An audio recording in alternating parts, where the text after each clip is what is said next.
नमस्कार दोस्तों, मैं हूं दामोदर रमेश और आप देख रहे हैं लर्न विद दामोदर। दोस्तों, इससे पहले हमारा लाहवानी की टॉपिक चल रहा था और ये वीडियो काफ़ी लंबे समय बाद आई है और जिसके कई कारण हैं। मेरे कुछ व्यक्तिगत कारण थे, लेकिन अब कोशिश करूंगा कि अब लगातार आपको वीडियो मिले।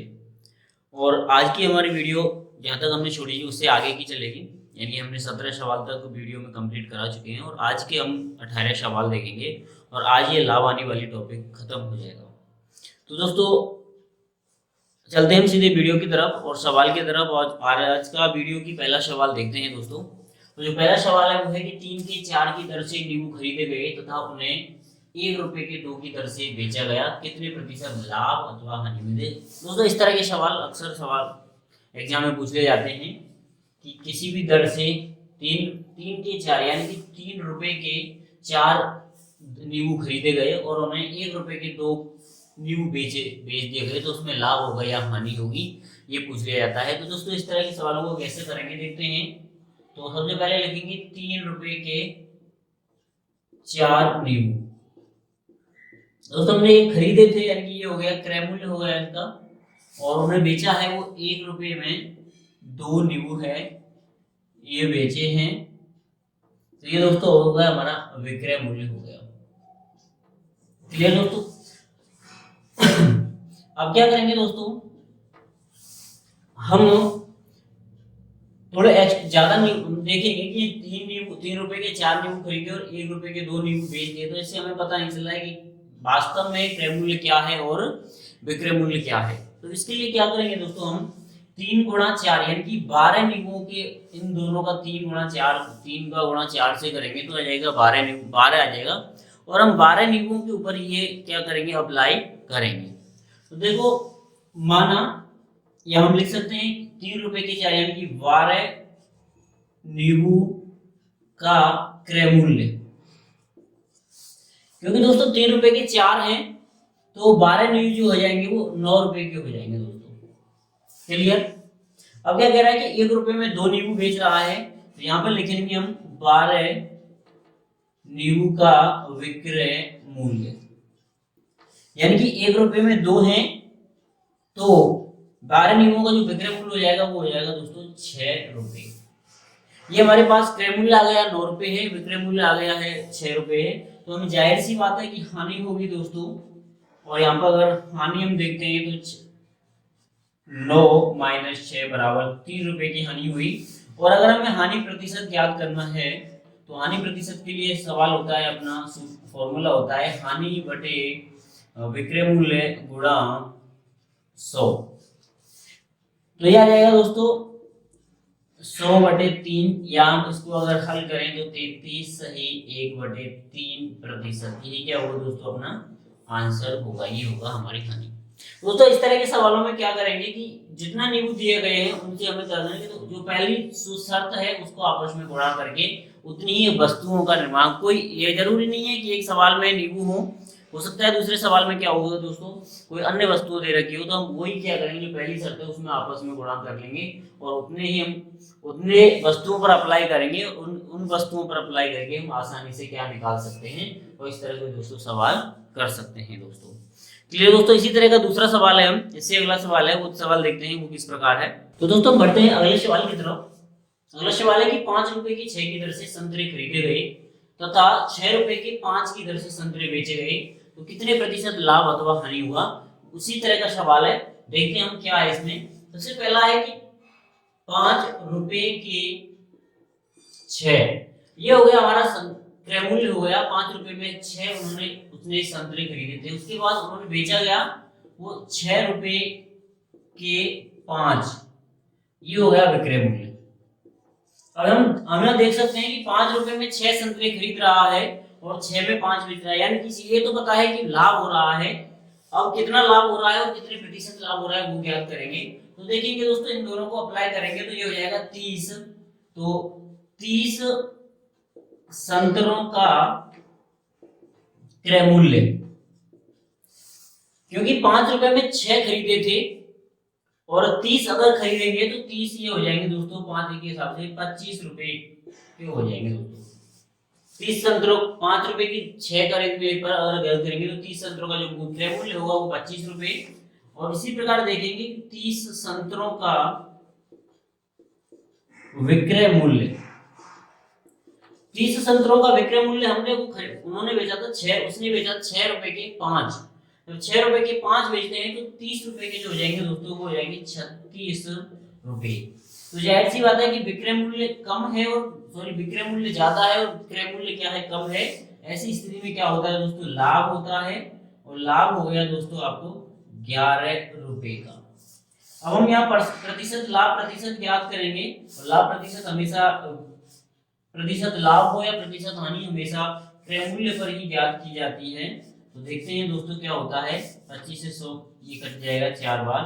तो जो लाभ प्रतिशत होगा दोस्तों वो अपना होगा 44%। यही क्या होगा दोस्तों, आंसर होगा।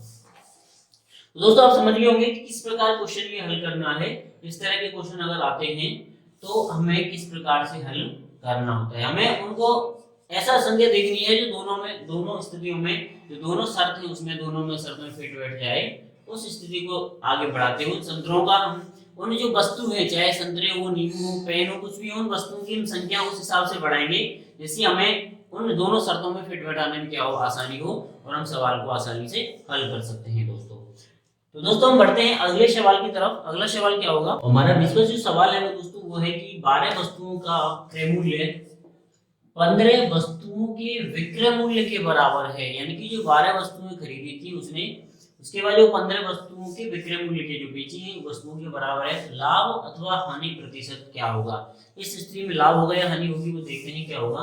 तो सबसे पहले हम देखते हैं कि 15 वस्तुओं का क्रय मूल्य। अब हम देखते हैं माना एक वस्तु का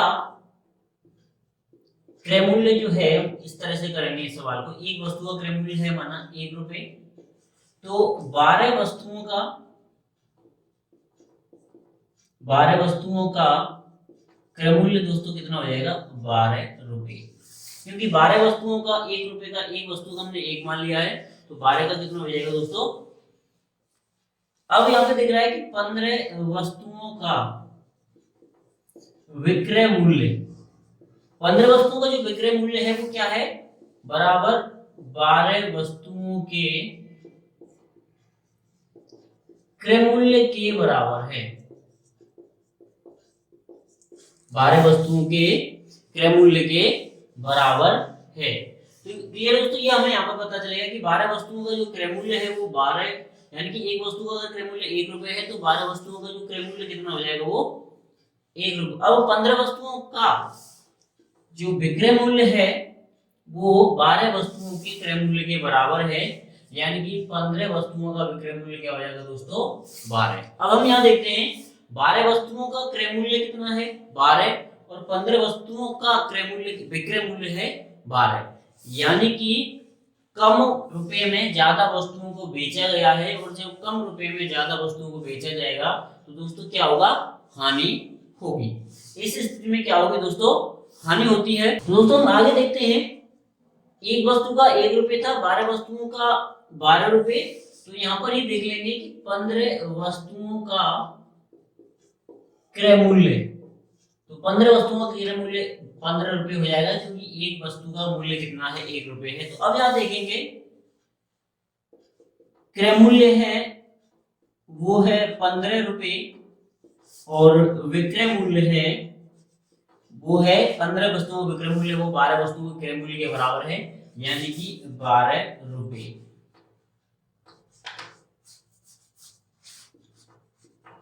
तो यानी कि स्पष्ट है दोस्तों, हानि होगी, और हानि कितनी होगी, 15 माइनस 12 बराबर 3 रुपए की हानि होगी इसमें। और हानि अगर प्रतिशत ज्ञात करेंगे तो 3 बटे, अब क्रय मूल्य कितना है, क्रय मूल्य है 15 गुणा 100, और हानि जो प्रतिशत आएगी दोस्तों 3 × 15, और 5 को काट देंगे 20 से, यानी सॉरी 100 को 5 20 से हो जाएगा, ये जाएगा 20%। यही क्या होगा दोस्तों, आंसर होगा। समझने वाली क्या बात है कि इसमें हमने माना एक वस्तु का क्रय मूल्य जो है वो 1 रुपए है, और 12 वस्तुओं का क्रय मूल्य 12 रुपए, तो 15 वस्तुओं का क्रय मूल्य कितना होगा, 15 रुपए। अब दूसरा स्थिति है कि 15 वस्तुओं का विक्रय मूल्य है वो 12 वस्तुओं के क्रय मूल्य के बराबर है, यानी कि 12 रुपए।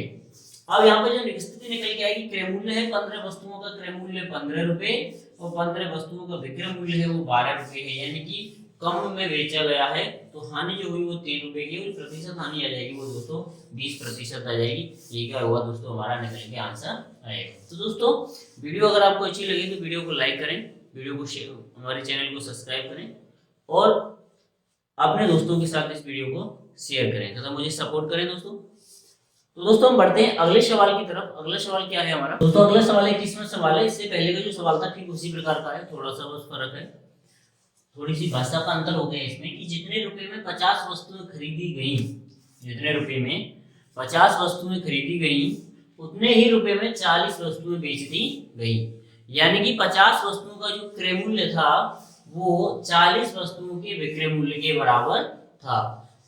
तो बेचें लाभ अथवा हानि क्या होगी, तो ऐसी स्थिति में लाभ अथवा हानि क्या होगी, हम वही उसी तरह हम पहले जैसे हमने पहले किया था वही इसी तरह करेंगे। एक वस्तु का क्रय मूल्य, हम क्रय मूल्य निकाल के देखेंगे। एक वस्तु का क्रय मूल्य माना आ गया 1 रुपए है, तो 50 वस्तुओं का, तो 50 वस्तुओं का क्रय मूल्य हो जाएगा दोस्तों 50 रुपए। अब 40 वस्तुओं का विक्रय मूल्य, 40 वस्तुओं का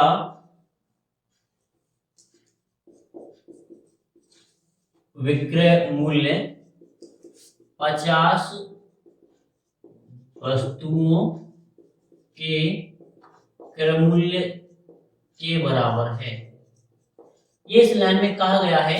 यानी कि 40 वस्तुओं का जो विक्रय मूल्य होगा वो कितना हो जाएगा दोस्तों 50 रुपए, अर्थात 40 वस्तुओं का विक्रय मूल्य बराबर 50 रुपए।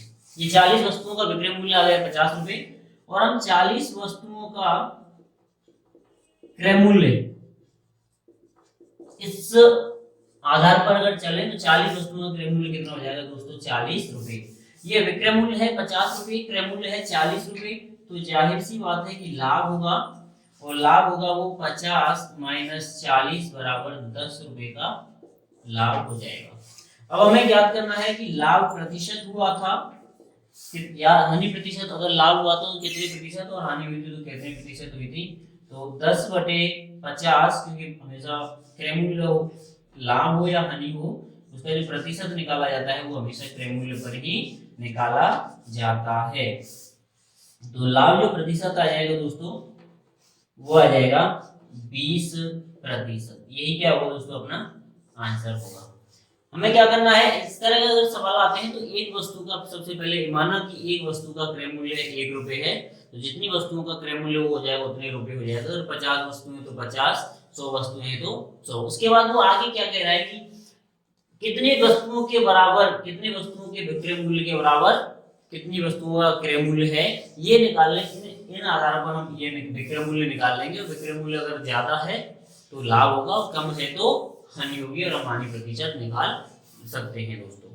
तो इस तरह के सवाल बनते हैं और कई प्रकार के एग्जाम बनते हैं। बहुत ही आसान सवाल, आसान तरीके से सॉल्व किए करवाए हैं हमने, बहुत ही इजी तरीके से हो जाते हैं, थोड़ा सा समझने की बात है बस। उसके बाद ऐसा कुछ है नहीं सवालों में। अगर फिर भी आपको कुछ समझ में नहीं आता है सवाल तो आप किसी भी माध्यम से हमें सवाल अपनी समस्या पूछ सकते हैं, हम उनका जल्द से जल्द समाधान करने की कोशिश करेंगे। तो दोस्तों बढ़ते हैं हम अगले सवाल की तरफ।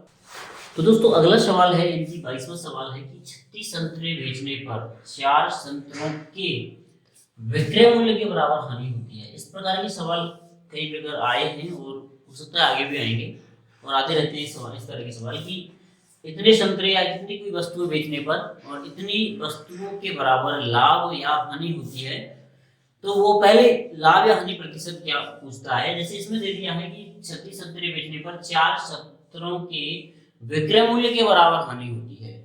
4 संतरों का जितना विक्रय मूल्य उसके बराबर उसको हानि हो जाती है, तो बताओ हानि प्रतिशत क्या है। तो इस तरह के सवालों को हल करने के लिए दोस्तों विक्रय मूल्य है यानी कि हानि होती है 4 संतरे, तो हम 4 रुपए, जितनी वस्तुओं के बराबर हानि होती है उसको ही हम क्या मान लेते हैं, हानि मान लेते हैं। तो माना इसमें हानि होगी। हाँ, और उसके बाद जो क्रय मूल्य होगा, अगर क्रय मूल्य की स्थिति में हम देखते हैं, अगर हानि हुई है तो क्या करेंगे दोस्तों, जो कुल वस्तु है उसमें जितने की हानि हुई है उसको जोड़ देते हैं और गुणा 100 कर देते हैं। दोबारा समझिए दोस्तों कि जितनी वस्तुओं विक्रय मूल्य लाभ अथवा हानि हुई है उसको ही हम क्या मान लेते हैं, लाभ अथवा हानि मान लेते हैं। जैसे हम यहाँ पे देखा था कि 4 संतरों के बराबर विक्रय मूल्य, तो 4 जो है हमने हानि मान लिया। और उस दूसरे स्थिति आती है, अगर हानि होती है तो जितनी वस्तु है उसमें 4 को जोड़ दिया जाता है, और अगर लाभ होता है तो जितनी वस्तु है उसमें से उसको घटा दिया जाता है। ऐसी स्थिति में लाभ हुआ है, हानि हुई है तो देखते हैं क्या होगा, 4/40 गुणा 100, यानी कि जो हानि प्रतिशत आ जाएगी दोस्तों इस सवाल में वो 10% आ जाएगी। यही हमारा क्या होगा, आंसर होगा। अगर ठीक विपरीत इसमें क्या होता है दोस्तों, ये तो हानि हुई है, अगर इसकी जगह लाभ दे देता कि लाभ हुआ है, तो हम क्या करते, लाभ होगा वो 4 रुपये यही होगा, और 36 माइनस 4 करते हैं दोस्तों। इस तरह के सवालों में क्या करेंगे, अगर लाभ होगा तो घटाएंगे और हानि होगी तो क्या करेंगे, जोड़ देंगे। इसके बाद ही जो इससे अगला सवाल है वो इसी प्रकार का है, जिसमें क्या हो रहा है, लाभ हो रहा है, अगर हानि होगी तो हमें क्या करना है, जो क्रय मूल्य बनाने के लिए दोनों को आपस में जोड़ देंगे, जितनी वस्तुएं हैं और जितनी वस्तुओं के बराबर उसको लाभ या हानि हुई है विक्रय मूल्य के बराबर, उसको जोड़ देंगे तो नए विक्रय मूल्य, जो क्रय मूल्य वो निकल के आ जाएगा। अगले सवाल लाभ है, वो कैसे होता है वो देखते हैं दोस्तों। नेक्स्ट सवाल, 25 केले बेचने पर 5 किलो के विक्रय मूल्य के बराबर, 5 किलो के विक्रय मूल्य के बराबर लाभ होता है, तो इस स्थिति में प्रतिशत जो लाभ है वो क्या होगा। तो इस स्थिति में क्या मानेंगे हम, 5 है, 5 केले बेचने के बराबर है, तो 5 और 25 प्लस, या क्योंकि यहाँ पर अगर हम हानि होती तो प्लस करते, और लाभ हुआ है इसलिए क्या कर देंगे दोस्तों, माइनस, और गुणा हम कर देंगे 100। तो आगे इसको हम हल करेंगे तो क्या होगा दोस्तों, 5/20 गुणा 100। तो दोस्तों अगला जो इसका जो लाभ प्रतिशत आ जाएगा वो आ जाएगा 25%। यही क्या होगा दोस्तों, अपना आंसर होगा। तो दोस्तों इसी सवाल में हम इसी तरह से, अगर लाभ होता है, अगर ऐसा सवाल है कि विक्रय मूल्य के बराबर इतनी वस्तुओं के विक्रय मूल्य के बराबर लाभ या हानि होती है, तो हम इस प्रकार करते हैं, जितना वस्तुएं हैं जिनकी वस्तुओं के विक्रय मूल्य के बराबर लाभ या हानि हुई है उसको हम लाभ या हानि मान लेंगे, और अगर लाभ हुआ है तो जितनी वस्तुएं उसमें से उनको घटा देंगे, और हानि हुई है तो जोड़कर हम आराम से सवाल को हल कर सकते हैं, इजीली सवाल को हल कर सकते हैं। तो दोस्तों इसी सवाल के साथ हमारा जो लाभ हानि वाला टॉपिक है वो समाप्त होता है। अगला जो टॉपिक होगा वो कमीशन या भट्टा है। कमीशन या भट्टा जो टॉपिक है वो लाभ हानि वाला ही, लाभ हानि के साथ ही चलता है, लेकिन मैंने इसको अलग टॉपिक के रूप में इसको यहाँ पर हम पढ़ाएंगे, अलग टॉपिक के रूप में ही बताएंगे। ज्यादातर मोस्टली ये लाभ हानि के साथ ही चलेगा, और लाभ हानि का ही एक भाग है, लेकिन इसको हम क्या है, सुविधा के अनुसार इसको हम अलग पढ़ाएंगे। तो दोस्तों अगली वीडियो में हम भट्टा एक ही वीडियो में समाप्त हो जाएगा। भट्टा ज्यादा सवाल नहीं है, 8-9 सवाल बनते हैं भट्टे के, और अगर फिर भी आपको उन सवालों के अतिरिक्त आपको कोई सवाल बनता है तो आप हमें किसी भी माध्यम से उन सवालों को पूछ सकते हैं। डिस्क्रिप्शन बॉक्स में हमारे व्हाट्सएप ग्रुप का लिंक है, वहाँ पर उसको ज्वाइन करके वहाँ पर भेज सकते हैं। टेलीग्राम ग्रुप है, वहाँ भेज सकते हैं आप, या फिर अपने इंस्टाग्राम है या फेसबुक के माध्यम से हमें कोई भी सवाल या कांटेक्ट कर सकते हैं और सवालों को भेज सकते हैं। तो दोस्तों अगर वीडियो मेरी पसंद आ रही है तो वीडियो को लाइक करें। अगर वीडियो में कोई किसी भी प्रकार की कमी आ रही हो, किसी भी प्रकार का सुधार आपको पीछे लग रहा हो, तो उस सुधार को भी कमेंट के माध्यम से बताएं। मेरे चैनल को सब्सक्राइब करें एवं वीडियो को शेयर करें। तो मिलते हैं दोस्तों अगली वीडियो में, तब तक के लिए नमस्कार।